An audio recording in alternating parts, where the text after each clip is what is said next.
If your survey does not have answer choices that make sense, you are not going to get good data. Today's example is courtesy of the Weather Channel. Have you all peeped their little redesign? If you did, you may have also gotten a link to take a survey for them. The survey is hosted in Alkmaar, which means that the Weather Channel is paying for this survey. They're spending money to get these answers. Well, gosh, I don't know about you, but if I'm going to spend money to get answers, I want to make sure that the data I get is actually good. Weird, right? Let's take a peek.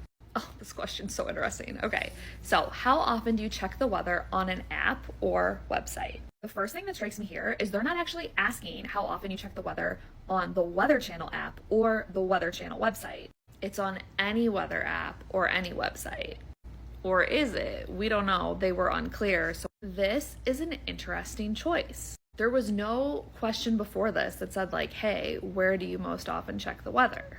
So I'm just a little curious about this, right? Because I would think, personally, if I was collecting this data, I would want the additional context of where people are going to check the weather. I would think that would be important for my decision making, for improving my company, but okay. The big thing here is the answer choices. I'm gonna read them to you, see if you can think of anything problematic.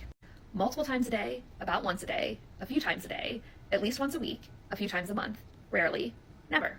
Anything jump out to you as problematic? Because I can tell you right now, this question is not getting them good data. Here's the thing with answer choices. You want anyone who's taking this survey to be able to fit their true, most honest response into one of the choices you provide.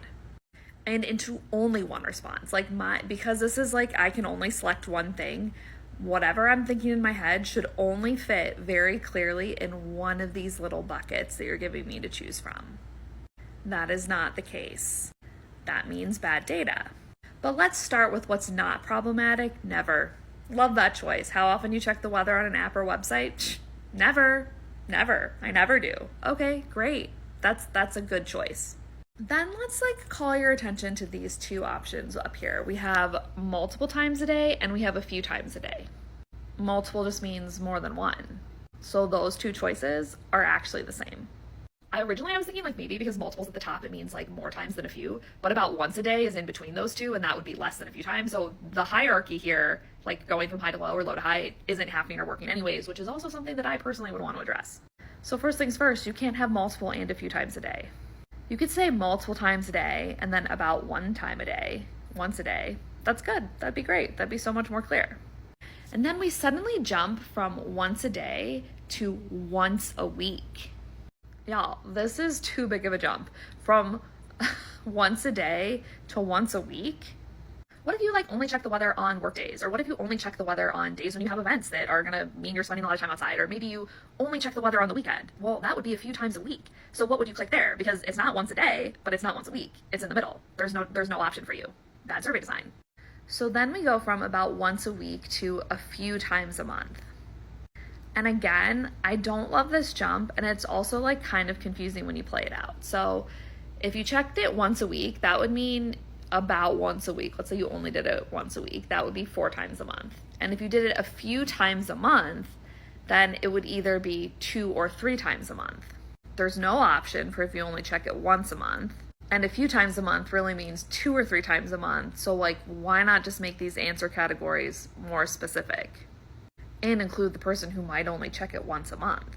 Then you go into a non-counting category of rarely. To me, a few times a month would be rarely. What does rarely mean? You're giving me no context for this choice here. Is it I check it once a year? This is just this is a flawed system of answer choices, a flawed set of answer choices. Because again, answer choices need to cover the lowest low, the highest high, and all the possibilities in between, and this does not do that. Another thing to notice here that's important for your answer choices is that the question needs to be time-bound, right? This is just saying how often you check the weather on an app or website. When? In the past week, in the past year, in the past month, right? If you tighten that up and added the specificity to make that time-bound, you would have a much easier time crafting answer choices that make sense and could get you good data. What is an alternative? You could say last year about how often did you check the weather on an app or website. Again, I would rather just say using the weather channel, but maybe that's a different question. So like, okay, for another day, a few times a day, once a day, a few times a week, once a week, a few times a month, once a month, less than once a month, never.